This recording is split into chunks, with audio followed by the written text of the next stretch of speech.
আসসালামু আলাইকুম। আমি ডাক্তার মোহাম্মদ শফিউদ্দিন। আমি একজন গভর্নমেন্ট রেজিস্টার্ড চিকিৎসক। বন্ধুরা, আজ আপনাদের সম্মুখে আপনাদের কল্যাণের জন্য একটি গুরুত্বপূর্ণ টপিকস নিয়ে হাজির হয়েছি। আজকের টপিকস স্তনে প্রদাহ বা স্তনে পড়া, মেমোরি আফসোস প্রসঙ্গে। বর্তমান যুগে কেমিক্যালযুক্ত খাবার খাওয়ার কারণে, কেমিক্যালযুক্ত সব কিছু খাওয়ার কারণে বেশিরভাগ রোগীর ক্ষেত্রে দেখা যাচ্ছে মেমোরি আফসোস বেশি হচ্ছে, স্তনের প্রদাহ বেশি হচ্ছে। এই স্তনের প্রদাহ আরোগ্যের জন্যেই মানুষ কষ্ট ভোগ করছে। আর বিভিন্ন লোক আমাকে বলে থাকেন যে স্যার, এই মেমোরি আফসোস অথবা মেমোরি প্রদাহ একটি ভিডিও আপনি নির্মাণ করুন। তাদের কথার জন্যই আজকে এই মেমোরি আফসোস বা স্তনে প্রদাহ ভিডিও নির্মাণ করতে আমি বাধ্য হলাম। বিভিন্ন জায়গায় থেকে মেয়েরা আমাদের মহিলা রোগীরা অনুরোধ করে থাকেন। তাই বন্ধুরা, আজকে টপিকস মেমোরি আফসোস বা স্তনের প্রদাহ বা স্তনের ফোড়া প্রসঙ্গে আজকের আলোচনা। এই মেমোরি আফসোসের কারণে মানুষ খুব কষ্ট ভোগ করে, বিশেষ করে যাদের কোলে সন্তান আছে, ছোট বাচ্চা আছে, স্তন্যপান করে যাদের জীবন ধারণ করতে হয়, এইরকম শিশু যাদের আছে, তাদের যদি মেমোরি আফসোস হয়, স্তনে যদি ফোড়া হয় অথবা স্তনে যদি প্রদাহ হয়, তাহলে এর চেয়ে দুরবস্থা আর থাকে না, এর চেয়ে কষ্ট আর থাকে না। ভাইরা আমার, মাতৃ কোলে যদি শিশু সন্তান থাকে আর সেই শিশু বাচ্চাকে যদি স্তন্যপান না করাতে পারে, এর চেয়ে দুঃখের কথা আর কিছু হতে পারে না। তাই বন্ধুরা আমার, আজকের আলোচ্য বিষয় হচ্ছে মেমোরি আফসোস বা ফোড়া, স্তনের ফোড়া অথবা স্তনের প্রদাহ প্রসঙ্গে। এইরকম কোনো পেশেন্টের হলে আপনারা কি করবেন, কি করণীয়, সেই প্রসঙ্গে আজকের আলোচনা। তাহলে চলুন বন্ধুরা, এখন মূল আলোচনায় যাই। স্তনের প্রদাহ বা স্তনে ফোড়া হলে কি সমাধান, কি করবেন, সেই প্রসঙ্গে আজকের আলোচনা। স্তনে ফোড়া বা ইনফেকশন একটি মারাত্মক রোগ। এটা ইমার্জেন্সি সমস্যা, বিশেষ করে যাদের সন্তান কোলে আছে।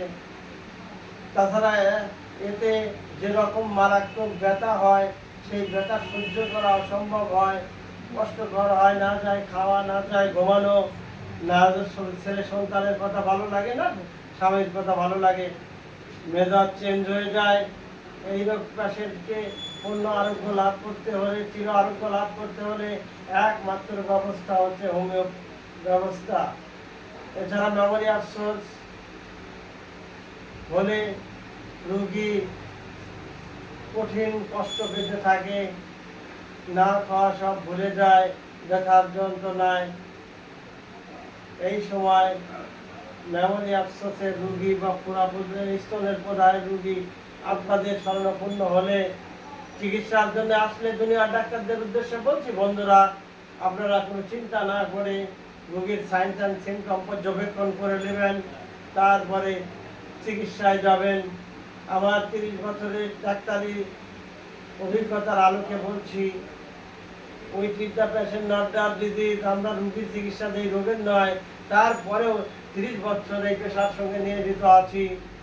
অনেক পেশেন্ট আমাদের কাছে আসে, যারা সদর হসপিটালে যান অপারেশন করার জন্য, কেটে নিয়ে আসতে অনেক ডাক্তাররা কাটেন না।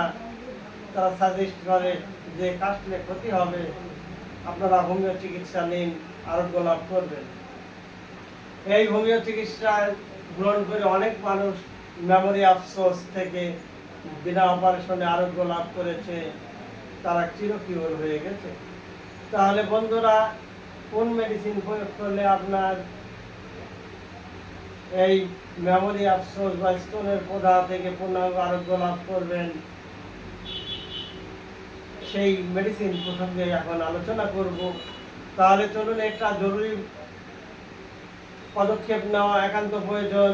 মেমোরি আফসোসের রোগীরা খুব কষ্ট ভোগ করতে থাকেন, দ্রুত আরোগ্য লাভ করলে তাদের সমাধান হবে। তাহলে চলুন বন্ধুরা, এই কোয়ালিটির রোগী যাদের স্তনে ফোড়া হয়েছে বা স্তন্য ফোড়া হয়েছে, এটি যতটা সম্ভব আমাদের হোমিওপ্যাথি যে মেডিসিনগুলো আছে উচ্চ শক্তি প্রয়োগ করবেন, তবেই তার দ্রুত স্বস্তি লাগবে। কেননা এই মেমোরি আফসোসের রোগীরা যখন প্রচন্ড ব্যথা বেদনা যন্ত্রণা হয়, শরীরে জ্বর চলে আসে, তারা না খাওয়া ঠিক মতো করতে পারে না। এই পেশেন্টগুলিকে কিউর মেডিসিন প্রয়োগ করলে পূর্ণাঙ্গ আরোগ্য লাভ করবে। বন্ধুরা, সেই মেডিসিনই জানুন। এখন আলোচনা করব ফাইটোলক্কা নামে হোমিও একটি মেডিসিন আছে। এই স্তনের প্রদাহের জন্য খুব ভালো কার্যকরী মেডিসিন। স্তন মেমোরি আফসোসের যদি থাকে তাহলে খুব দ্রুত সমাধান হবে এই মেডিসিনের দ্বারা। বন্ধুরা আমার, মেমোরি আফসোসের রোগীর যদি স্তন প্রদাহের কারণে রোগীর ঠোঁট জিহ্বা রাতে যখন ঘুমিয়ে থাকে, ঘুম থেকে উঠে দেখেন জিহ্বা ঠোঁট সব শুষ্ক হয়ে গেছে, শুকে কাঠ হয়ে গেছে, প্রচুর পানি পান করতে কিংবা পানি পান করে, রুগী অনেকক্ষণ পর পর একসাথে প্রচুর ঠান্ডা পানি পান করে, এইরকম সিমটমের পেশেন্ট আসলে উক্ত রুগীকে আপনারা ব্রাইনিয়া নামক মেডিসিন প্রয়োগ করবেন। ইনশাল্লাহ রুগী দ্রুত আরোগ্য লাভ করবে। নড়াচড়া করলে যদি রোগ বৃদ্ধি পায়, মাথা ব্যথা থাকে এবং রুগী যদি কনস্টিপেটেড হয়, রোগীর যদি কোষ্ঠকাঠিন্য থাকে, তাহলে আপনাদের ব্রাইনিয়া মেডিসিন প্রয়োগ করার সঙ্গে সঙ্গে অতি দ্রুত স্তন্য প্রদাহ ভালো হয়ে যাবে, স্তনের মেমোরি আফসোস ভালো হয়ে যাবে, চিন্তার কোনো কারণ নাই। এছাড়া এই দুটি মেডিসিনেই সীমাবদ্ধ নয়, আপনারা রোগীর যে সাইনস অ্যান্ড সিমটম পাবেন তদ অনুযায়ী আপনারা এই মেডিসিন ব্যবহার করবেন। অতি দ্রুত মেমোরি আফসোস থেকে বা স্তন্য প্রদাহ থেকে আরোগ্য লাভ করবেন। সাইন্স অ্যান্ড সিমটম অনুসারে এই হোমিওতে প্রকৃত চিকিৎসা হয়ে থাকে। With the patient not the disease, আমরা রোগীর চিকিৎসা দিই, রোগের নয়। তারপরেও 30 বছরের এই পেশার সঙ্গে আমি নিয়োজিত আছি। 30 বছরের অভিজ্ঞতার আলোকে বলছি, যদি পেশেন্ট চলাফেরা করলে ব্যথা বাড়ে আর মাথা ব্যথা থাকে এবং রোগী যদি কনস্টিপেটেড হয়, কোষ্ঠকাঠিন্য ভুগতে থাকেন, তাহলে উক্ত রোগীকে আপনারা ব্রাইনিয়া নামক মেডিসিন প্রয়োগ করবেন।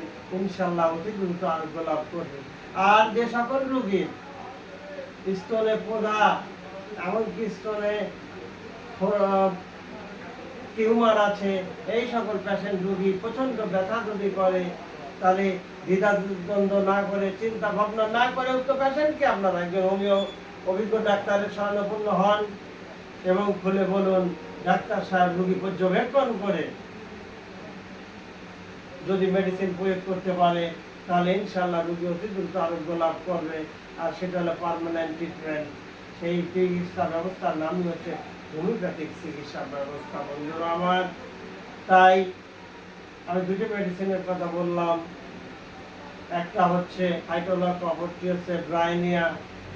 দুটো মেডিসিন উচ্চ শক্তি কিনে নিয়ে এসে আপনারা সেবন করুন।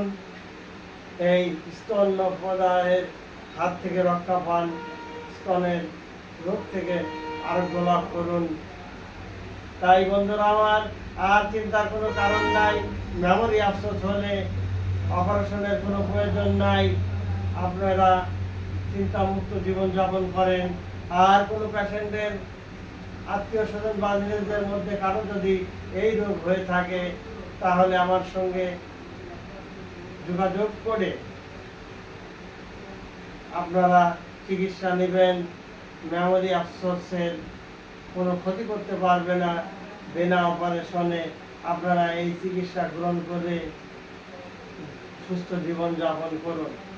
তাই সমাপনী বক্তব্যে আমি এটাই বলতে চাই, মেমোরি আফসোস হোক আর মেমোরি ইনফেকশন হোক, যেটাই হোক না কেন, উক্ত পেশেন্টকে সায়েন্স অ্যান্ড সিমটম অনুসারে যদি আপনারা চিকিৎসা দিতে পারেন, তাহলে রোগী অতি দ্রুত আরোগ্য লাভ করবে এবং সেটা হবে পার্মানেন্ট ট্রিটমেন্ট। কোনো রোগীর এই চিকিৎসা দেওয়ার ক্ষণিকের জন্য স্বস্তি বোধ করবে, আবার পুনরায় একই অবস্থা হয়ে যাবে, এটা কখনোই সম্ভব না। আপনারা চিকিৎসা গ্রহণ করে হোমিও ওষুধের মাধ্যমে এই মেমোরি আফসোসের রোগ থেকে মুক্ত হন, এই প্রত্যাশা করে, এই কামনা করে আজকের আলোচনা এখানেই টানছি। আসসালামু আলাইকুম।